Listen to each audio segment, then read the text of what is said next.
Just like to talk about the testing booth. Sometime in April, social media was awash with comments and reactions to a movable testing booth, believed to be Nigeria's first, which is the brainchild of the Flying Doctors Nigeria.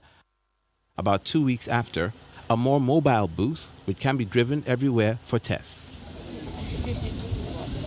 Poor testing rates by some states and the global shortage of personal protective equipment are some of the challenges the Flying Doctors Nigeria expect the mobile booth will address.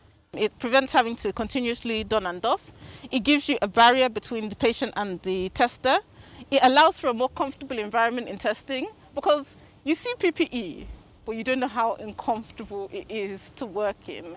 In the sun, you will make mistakes because it's a hot sun and you are in full PPE and you're going from patient to patient and you're sweating and you're trying to clean your sweat. It's incredibly uncomfortable.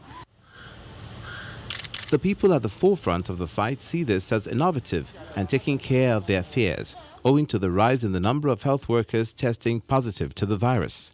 One thing that stands out is there is no direct contact between the patient and the med lab scientist that is collecting the sample.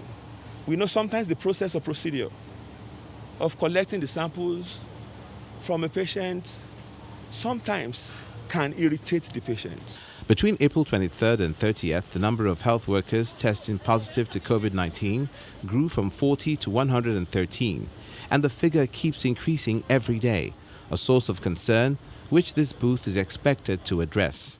This prevents having to don and doff continuously. And also is a more comfortable environment for the patient to work. It also saves money compared to having to don and doff and, 50K every time. You're in a secure environment or a relatively secure environment during the test is a lot more secure. Plus it's faster.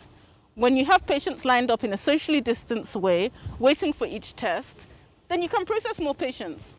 Nigeria is targeting 2 million tests over the next 3 months. Some think it's a tall order, but with such hands joining the COVID-19 fight, victory may be sooner than later.